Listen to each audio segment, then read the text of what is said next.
Good morning, Ram Nation. What's up, y'all? We are not in the Toyota Lounge, but we are driven by Front Range Toyota stores. Toyota, the official vehicle of DNVR. I'm Justin Michael. I'm excited about today's interview. I caught up with Saints insider Bob Rose. He writes for Saints News. It's one of those SI subsidiaries. He does a really great job. He actually had a piece giving a lot of analysis and kind of insight into how he feels that Holker's game will translate and give him an opportunity to make the roster in New Orleans. I caught up with him. We kind of dove into all of that. I just picked his brain on, what are the hurdles to him making the roster? Who are kind of some of the guys that CSU fans should keep an eye on if they're following the Saints this summer in preseason? I mean, I imagine a lot of you are like me, you're going to have your eyes locked in on the Dolphins and Washington and to see what happens with Chigozie and Newsium, and then obviously New Orleans with Dallin Holker. Really good interview. We'll get to that in just a second here. We have big news on the NCAA side. It feels weird to not at least bring it up a little bit. I'm not going to go full in on this today because honestly, I'm not 100% sure yet what the full scope of this is going to be in terms of like how far-reaching is this impact. It's definitely monumental news with the power conferences deciding to settle regarding that antitrust lawsuit.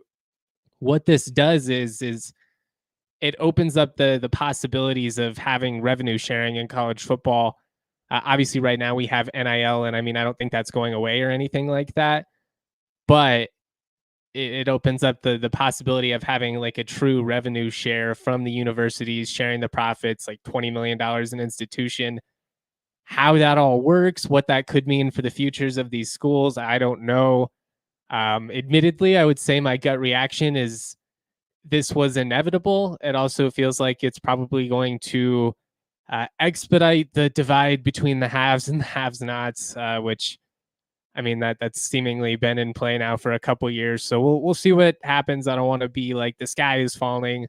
I think elements of this are good, potentially in terms of having a little bit more structure and regulation within the sport. But there's a lot of room to go at this point in terms of improvement. And I mean, the reality is the sport is just never done changing. Like it's always going to be in flux. I certainly think this is going to have an impact though on some of these conferences and just some of these schools spending all this money on travel. Can they justify it if they're also having to share the revenue with the athletes themselves? We shall see. Like I said, there's a lot still to be determined, and I don't want to act like I understand it all just as of yet. CSU football picked up a commitment yesterday. Will Prendergast, he is a 6'2", 280-pound defensive lineman, comes over from Florida International University. Prior to that was at Blinn College out in Texas. I haven't had a ton of time to dive into him yet, so we'll talk about him more this weekend. I'm going to have a written piece out that kind of talks about these most recent transfer additions on the defensive side. It's good that they've added some depth there. On the D-line and corner, we've talked about it pretty consistently throughout the offseason that it felt like it was a necessity for this group. Adding a guy with significant experience is always a win. From what I've found, it looks like he was offered by Nevada out of high school. So, probably a previous relationship with this staff. We shall see. Like I said, we'll talk about that more this weekend. We're going to get to that interview here with Bob Rose, Saints insider, talk about Dallin Holker. That said, trucks have always been a part of Toyota's DNA for generations. Toyota's built durable legends destined for greatness that are perfect for Colorado. They offer 17 models with all-wheel drive or four-wheel drive, like the Epic 4Runner. They also offer more zero and low-emission vehicles combined than any other automaker. Toyota is a proud partner of CSU Athletics and the official vehicle of DNVR. I also want to shout out Circa Sportsbook.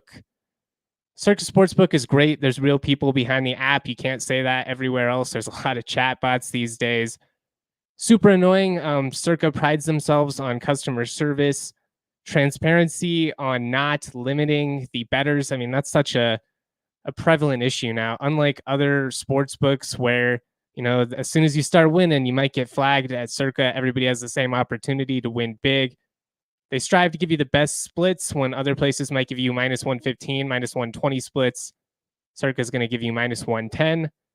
Download the app at circasports.com. Circa Sports can be made while physically located in the state of Colorado. Must be 21 or older. All rights reserved. Circa Sports Colorado encourages you to gamble responsibly. Gambling problem, call or text 1-800-GAMBLER or visit problemgamblingcolorado.org. We're going to get to that interview here with Saints insider Bob Rose. We're going to talk about Dallin Holker, his path to making the roster in New Orleans, what the hurdles are. We got sidetracked a little bit at the beginning, as I tend to do. Whenever I bond with somebody, I can start going down rabbit holes. But this was a really fun interview. You guys are going to enjoy it. So here it is, that interview with Saints insider Bob Rose. All right, we've got a special guest today, Bob Rose, senior writer for Saints News and host of the Bayou Blitz Podcast. I wanted to have Bob on because he had a great piece that came out this week that broke down Dallin Holker, kind of what Bob thinks of him in terms of how his game translates to the next level, his chances of making the team and all that. He dove into all of it, so make sure you go check that out. Again, he's a writer for Saints News. Where can the people follow you on Twitter, Bob? First of all, thanks for having me on. A really privileged to join you. Folks, you can follow me on Facebook, Bob Rose, R-O-S-E, Twitter, @BobbyR2613. And as you said, all of our work, myself, Kyle Mosley, John Hendricks, Ross Jackson, at the Saints News Network, at Saints News on Twitter, or the SI.com team page for the New Orleans Saints. You heard it, man. How long have you been a Saints supporter? You've got a pretty sweet setup there in the background. Yeah, appreciate it. A lot of these guys I've gotten the honor to know personally. Some great guys, mostly former players. They're the best ones to reach out to if you want to get an interview. For you people just starting your career. I've been a Saints fan ever since I was little. Fortunate enough to get a writing gig covering the team back in 2016. First as an intern. Even at my graybeard age, I jumped in as an intern. And then Kyle Mosley brought me on with the Saints News Network. As they were finalizing a deal with Sports Illustrated and Fan Nation in 2018, and hit the ground running ever since. Great job to have, for sure. You guys do a great job. You actually can't see it on the other side of my room. I have an autographed picture of Drew Brees. I was a big Drew Brees fan growing up, so I'm excited to pick your brain on a lot of this stuff. I'm a Broncos guy too, so I got some Sean Payton questions for you at the end. But oh, you know what? I grew up a Broncos fan. I'm dating myself a little bit, but the Denver Elways, Reeves, then Shanahan, Terrell Davis, Shannon Sharp. I actually was a bigger fan of the Broncos growing up than the Saints, but I grew up in Pittsburgh, so I got to see Elway a lot more on TV than I got to see the Dome Patrol in New Orleans. That makes sense. When did you flip then more into the Saints? As soon as they started paying me to hire. No. Honestly, when Elway retired, and I'm not telling you as a Broncos fan anything you don't already know. The team just kind of went downhill. You saw a little bit of glory come back when they hired Gary Kubiak to come back as the head coach, brought in Peyton Manning and that terrific defense midway through last decade. I still follow the Broncos very, very closely. But obviously the New Orleans Saints, covering the New Orleans Saints, helps put food on the table. I'm a little bit torn anytime the Saints and the Broncos play to this day, to be perfectly honest with you. What do you think the reaction is going to be for Sean Payton when he comes back? I would assume it would be positive, but I guess I don't know.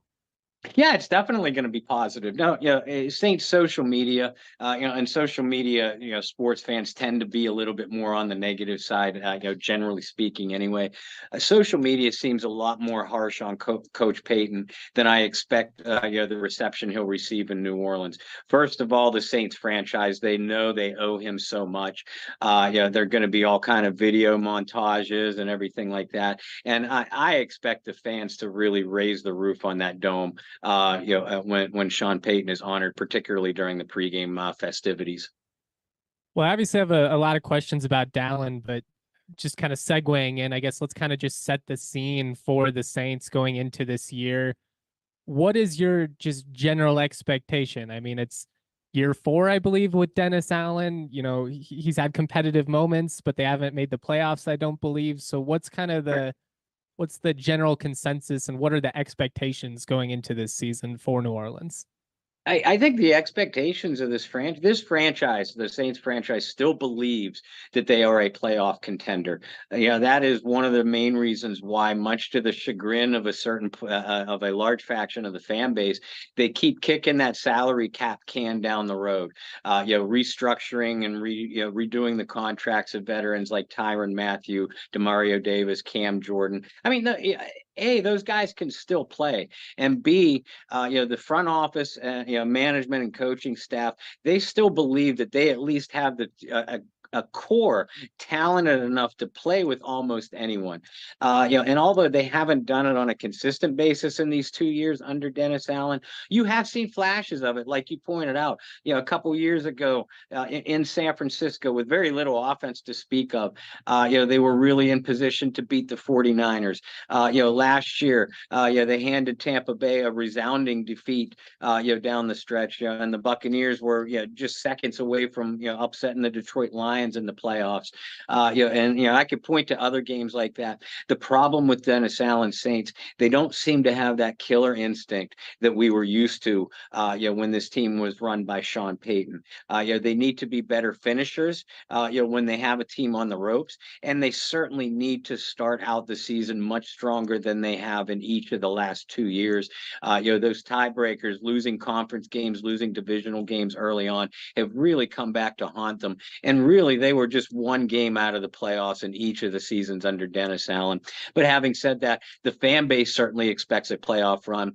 And I believe that if the Saints don't make the playoffs, health aside, I mean, injuries are the almighty, deciding factor.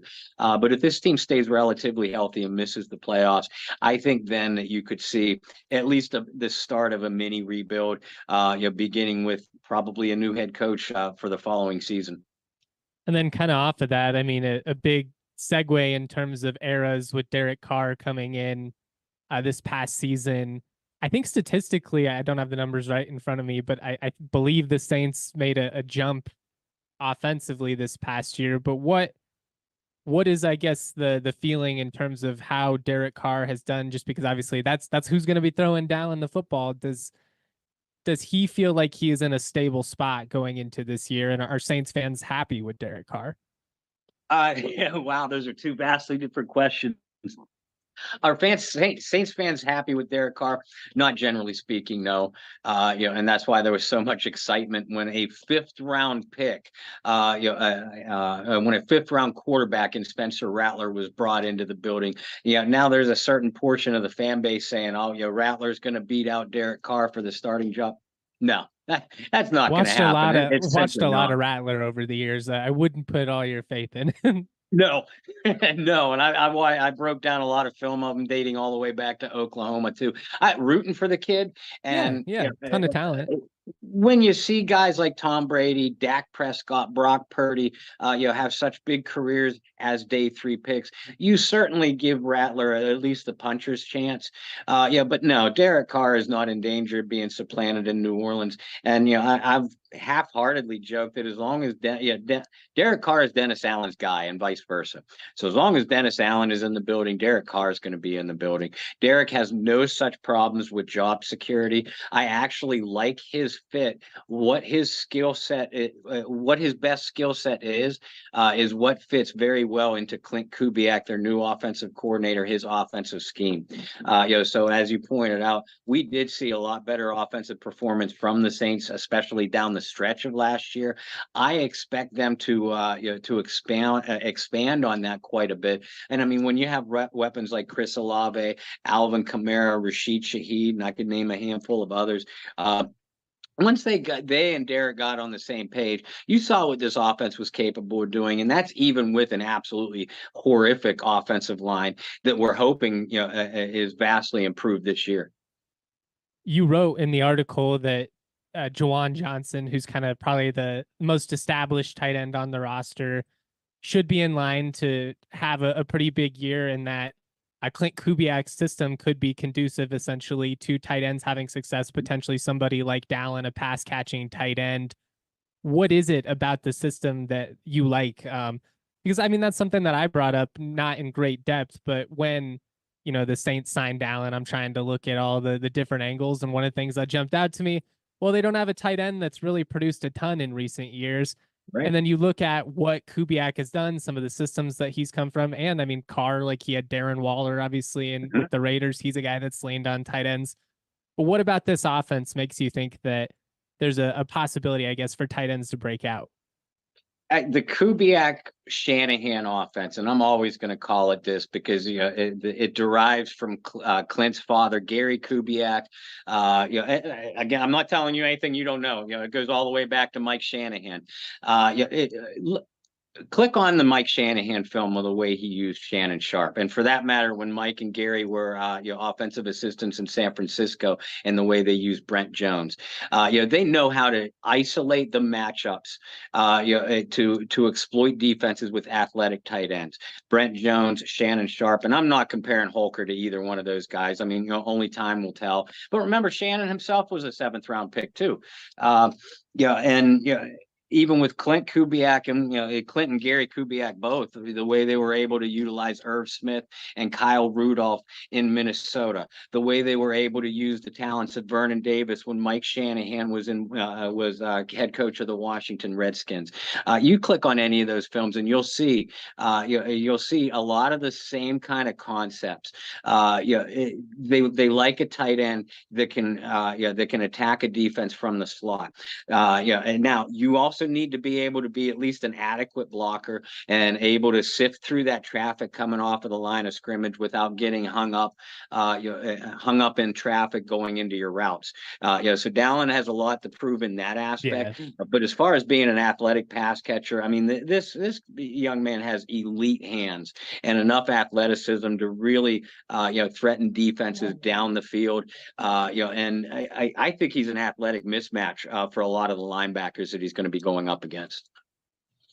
One of the things that I noticed, I guess, in your breakdown of him, and I agreed essentially with all of it, but you put that he has a lot of room to grow as a blocker. Mm-hmm. And I think, as being a traditional inline tight end, like he's going to have to show a heck of a lot more than what he did at CSU. And I'm with you, that in his age is probably why he went undrafted when I thought he had a pretty good chance to go day 3.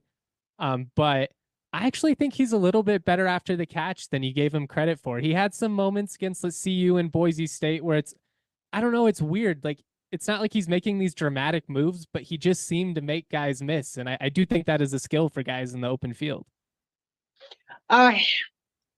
And I understand what you're saying, and I watched those clips, the entire games against Boise State, against Colorado, as well as several others. Watched Dallin all the way back to BYU, even as a freshman. I will certainly acknowledge he seemed to have more wiggle in his game with the Rams than he ever did with the Cougars. What I like about Dallin Holker, after the catch, his ability to power through arm tackles, and he has the long stride to pull away. We'll agree to disagree about the elusiveness. And look, I'm not saying, I didn't mean to imply either that he's a plotter, and just kind of slugs his way through the open field and can't pull away from anybody.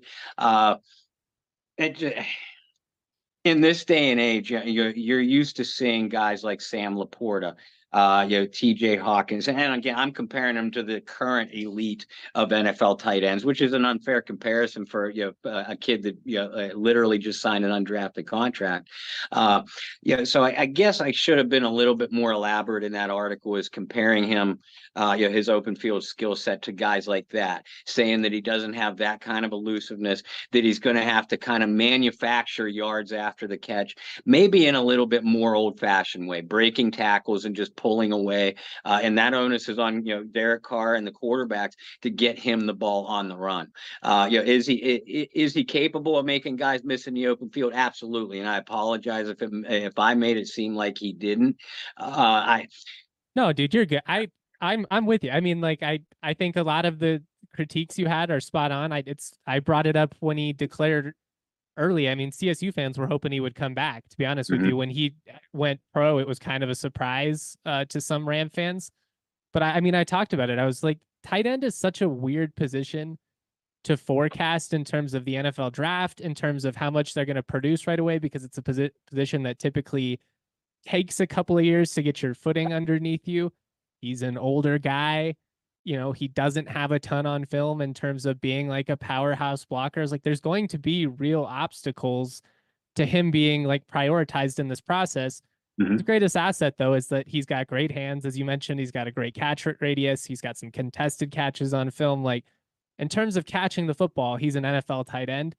I Yeah. just wonder if he does everything else enough to justify a roster spot. And it seems like that's kind of what you put. Like, he's going to have to, I think, show a lot as a blocker. He's going to have to make plays on special teams, I assume. Like, what are the hurdles in your estimation to him being a guy that's potentially in the mix for a roster spot this year? Well, I mean, that's just it. I mean, you and I are sitting here highlighting his strengths. He's going to have to certainly show that on a consistent basis. Against one of the better secondaries in the NFL, I believe that the Saints have. Just in practice, he's going to be going up against top tier defensive backs. So he's going to have to make plays that way. To first catch the coach's attention. Now they already had. He already has the coach's attention. When they signed him to a $235,000 That's guarantee. huge. That is huge. To put it in perspective, a lot of the top guaranteed money, given out at least by the Saints in recent years to undrafted rookies, those guys have ended up making the team. Even guys like Rashid Shaheed, Deontay Harris, now Deontay Hardy, went to Pro Bowls. So also consider that there is no better organization than the New Orleans Saints for an undrafted rookie in today's NFL to really make it. I'm not going to waste your time by going over all the names, but it's a long list of late round draft choices and undrafted young men that have not only made the roster but managed to make a fairly significant impact. Holker is going to have to certainly prove that he can get separation, make catches both contested and in the open field. In practice and in these preseason games, but he's going to have to show improvement as a blocker as well. Frankly, he has put out some awful tape as far as being a blocker is concerned. But there's one thing that I noticed about him as a run blocker. He has a good pad level. And I have to wonder, no disrespect to the Colorado State program, but man, they couldn't run the football to save their lives last year. So is it a matter of coaching or lack thereof, or the rest of a rather our offensive line? Did it have a trickle down effect on Holker? We'll find out, because in a Rick Dennison, John Benton are going to coach up the offensive line, and in this Kubiak Shanahan system, as we said, even the athletic tight ends, Shannon Sharp got made fun of a lot for not wanting to block, but man, when he could block when he was asked to. So Holker's going to definitely have to block. He's going to have to make some kind of factor on special teams, whether it's as a kick coverage unit, and he's athletic enough to be able to do that, whether it's just simply blocking along the offensive line, the edge of the offensive line, for field goals and extra points. He's going to have to prove some kind of value as a special teamer to have any shot at making this active roster. We'll get back to that conversation with Bob here momentarily.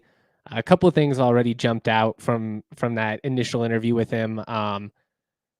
Catching strays a little bit regarding the run game, but I mean, he wasn't wrong. The CSU did struggle to run the ball. I do think that going into that system in New Orleans with Kubiak, Clint Kubiak, with Rick Dennison, he's going to have coaches that are invested in him, are going to help him just kind of refine some of the elements of his game that need it at this moment.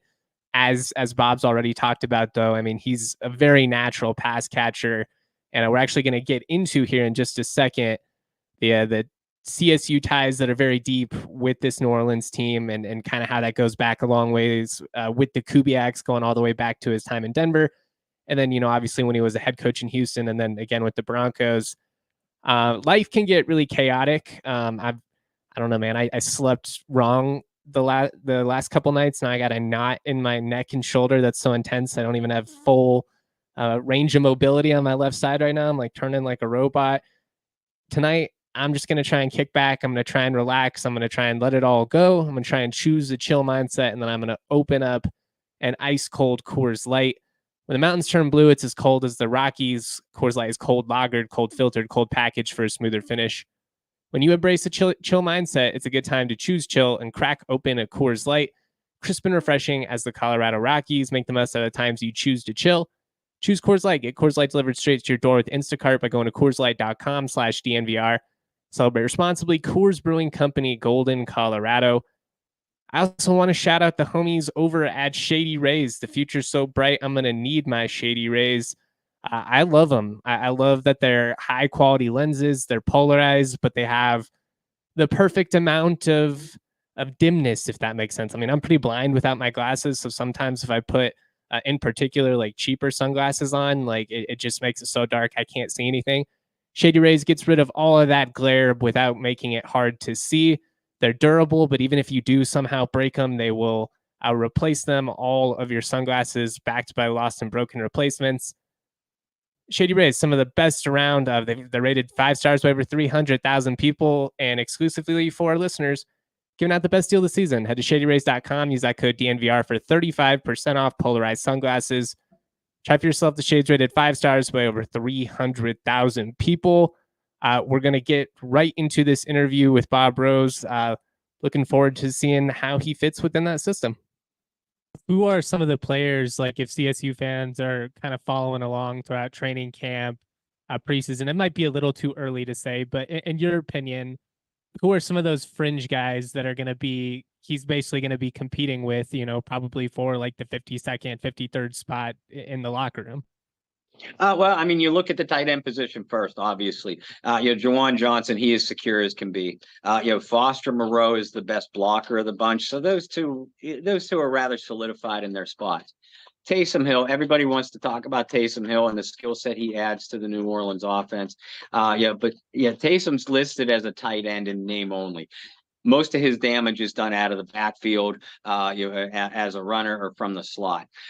So therefore, it comes down to if Dallin Holker shows enough to these coaches to make them say, look, if we cut him, even if we want to bring him back to the practice squad, if we cut him and leave him on the waiver wire for 24 hours, are we going to be able to get him back?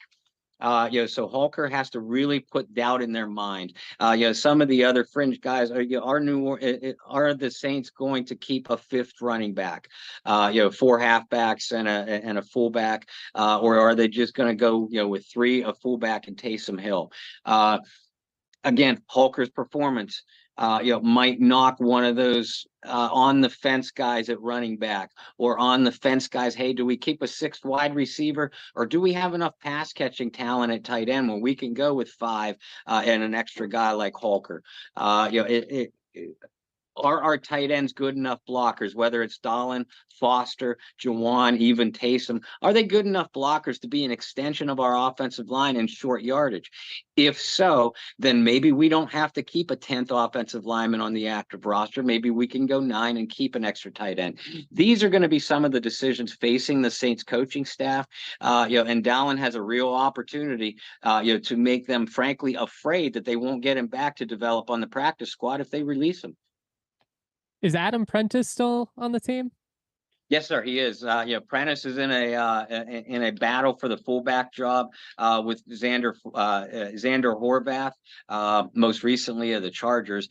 And Taysom Hill has been getting some work out of at the fullback position and at OTAs as well. Now, Taysom's not going to be a traditional fullback. It's just one more way Kubiak, I think, is going to try to utilize Taysom Hill's athleticism and versatility. And again, a guy like Foster Moreau, as good a blocker as he is, as good a move blocker as he is, maybe Dallin or Juwan, maybe if they can block, show some effectiveness as a move blocker, maybe you use them, as kind of a hybrid fullback in certain situations as well. That was kind of my question. Prentice is another guy before he went to South Carolina, started his career at CSU. And I don't know, I just started thinking to myself, like, well, maybe you could use Dallin in some like H-back type sets and you try and get him the ball in the flat, do some play action type stuff. you still have to be able to trust him as a blocker, obviously, in those instances. But I do think he has some versatility there with the way you could move him around. Yeah, completely agree. And again, you look at the history of this system dating all the way back to the late '80s with the Denver Broncos. Clint Kubiak is going to know how to use the athleticism of Holker, use the athleticism of Juwan Johnson. But as you pointed out, and as we've talked, you and I have sat here talking about him for the last several minutes. He's going to still have to prove that he could be at least adequate as an inline blocker. Nobody has to say, nobody is saying he has to be, bulked up like an extra offensive tackle or anything like that. The Saints, at least under Pete Carmichael, the Saints utilize a specific jumbo formation in short yardage and goal line, for situations like that. So nobody is saying that Dallin, or for that matter, Juwan Johnson, who's not a real good inline blocker either. Nobody's saying that they have to be, pro bowlers as blockers. Just adequate enough to seal to create an edge for the runners when they bounce outside, because Clint's going to run a lot of outside zone blocking schemes for Alvin Kamara, Taysom Hill, and Condre Miller. So those tight ends are going to be under a microscope to be able to seal off those defensive ends and outside linebackers. I'm excited to see how it plays out. I mean, I think New Orleans, out of all the spots he could have landed, I think it's a good opportunity just in terms of having a realistic opportunity to compete for playing time. And, it's silly. Like, we'll talk about stuff like this as fans, but, I was stoked to see him land with a Kubiak. Clint obviously played at CSU. I was like, I mean, certainly he had his eyes on him. It wasn't like he just discovered him in the off season or anything like that. And Gary back when he was in Houston, and then even with Denver, like he always just seemed to have a couple of CSU guys on the team. So I was like, all right, we're gonna keep that going. Now it's just gonna be in New Orleans. And on what you said earlier in the show about you being surprised that Dallin didn't get drafted, I was surprised as well. I thought he could go off the board as early as the 5th round. I think that he is that good of a pass catcher. The fact that he went undrafted and the Saints pounced on him fairly quickly, I think shows you, as you pointed out, Clint still undoubtedly has ties to the CSU program, so has probably followed not only Holker but other prospects as well. And it was just Dallin already has a large grouping of fans, among the New Orleans Saints, fan base. Several people were extremely, excited that that New Orleans nabbed him after the draft. And our writer, who's at OTAs as we speak, John Hendricks, he's nicknamed them the Holker Hive. So every single year, and I'm sure it's this way with every NFL fan base, every single year there's one or two guys that just grab the fans' attention early on in camp. Dallin is certainly one of those coming right out of the gate. I just hope, because he seems like a great young man too. I'm rooting for him to make an impact. And the Saints, I love Juwan Johnson. I have since his days at Penn State. But the Saints have not had a consistently impactful tight end since they traded Jimmy Graham after the 2014 season. Again, I am not saying Dallin or any of these guys are the next Jimmy Graham, but you would like to see a legitimate, consistent threat out of the tight end spot. That just makes your entire offense better. I mean, look at Laporta in Detroit, Hawkinson in Minnesota, Kittle in San Francisco, of course, Kelsey in Kansas City. We could go on and on, but a tight end like that can make a difference for your offense. Again, look at what Shannon Sharp was able to do in Denver. You never know. I mean, CSU, the last guy that we had finish as he actually won the Mackey, but finished as a Mackey finalist, Trey McBride. He's doing pretty good in Arizona. So I'm interested to see kind of what happens here this season. I appreciate you so much. I don't want to take up too much of your time. I do want to ask you though, before I let you go, and obviously it's May, like so much can change between now and September. But like knife to your back, and I really hate that saying, but knife to your back. Does Dallin Holker make the active roster week 1? And then off of that, if not week 1, does he make it at some point this season for the Saints? In your opinion, obviously. Yeah, and like you said, let's throw the caveat out there that they really haven't strapped on the pads yet and gone Yeah, 11 on 11. But I like the Holker signing. I think it's very significant that the Saints signed him to such a large guaranteed I do too. contract. Uh, and given the talent and the versatility that New Orleans, it all comes down to what other position are you willing to sacrifice to carry that extra tight end? Given Taysom Hill's versatility and his ability to run out of the backfield, I do think the Saints will carry one less back than what they typically would. And I think that opens the door for Dallin Holker to make this active roster. So, yes, I think I know I put out a 53-man roster prediction a few weeks ago, way too early. So I'd obviously be doing another one. But I'm pretty sure, if I'm not mistaken, that I had Holker either making it initially or just missing the cut. And I put him right there on the verge. So yeah, you put a knife to my back, on May 22nd or whatever today's date is. I'm going to say that, yeah, Dallin is at least going to initially make the roster. Now he might be one of those guys, inactive for this week, and basically based off of your matchups. Yeah. But all you need is to get your foot in the door. And I think I know this young man is talented enough to do exactly that. This might be a bad question to ask right before you go, but it just came to mind. The Saints 10 years ago drafted Garrett Grayson out of Colorado State. What went wrong there, in your opinion? I met Garrett Grayson at the Greenbrier training camp. Actually, my family and I took pictures with Garrett, and I was rooting for him. This was when I was strictly a fan and not a writer. It, Garrett Garrett had a difficult time reading defenses, at least NFL defenses. I was really hoping that he would be able to develop under the tutelage of Sean Payton and Drew Brees, and it just wasn't there. Heck of an athlete, heck of a competitor, but just didn't have the combination of the ability to read defenses instantaneously to take advantage of a read, or the arm strength, the cannon arm to make up for a split second slow read. And that you got to have one or the other, preferably both. If you're a Patrick Mahomes or a John Elway. But if you don't have both, you have to have one or the other to even make it as a backup in the NFL. And to Garrett's credit, he stuck around for a few years, couple years, with New Orleans, and then a year or two, with Atlanta. I would have liked to see a better outcome, because I was really rooting for him. But yeah, I mean, for whatever my analysis is worth, I don't think he had the arm strength and ability to read the defense combination to develop to Sean Payton's liking. Well, and that's not, I mean, in terms of what you need as a processor, like that's not the easiest system to go into as a rookie quarterback. And Right. Trying to be compared to Drew Brees in terms of like, well, Drew made the right read. It's like, well, Drew's always going to make the right read. Exactly. Drew's making the right reads as we speak now. Exactly. Bob, this was a blast. I appreciate you giving me some of your time. I'd love to have you on again in the future, especially if Holker ends up being a playmaker for the Saints. And I'm pulling for you guys. Like the NFC, it's more fun for me when the Saints are good. Like they just feel like one of those teams you want to be in the mix in general for football. They've got such great fans. Like it's cool when you see the dome rocking. I mean, I don't know. At this point, I think I'm just like, I want the teams from my childhood to be good again. The Broncos and the Saints and some of these teams that have been struggling.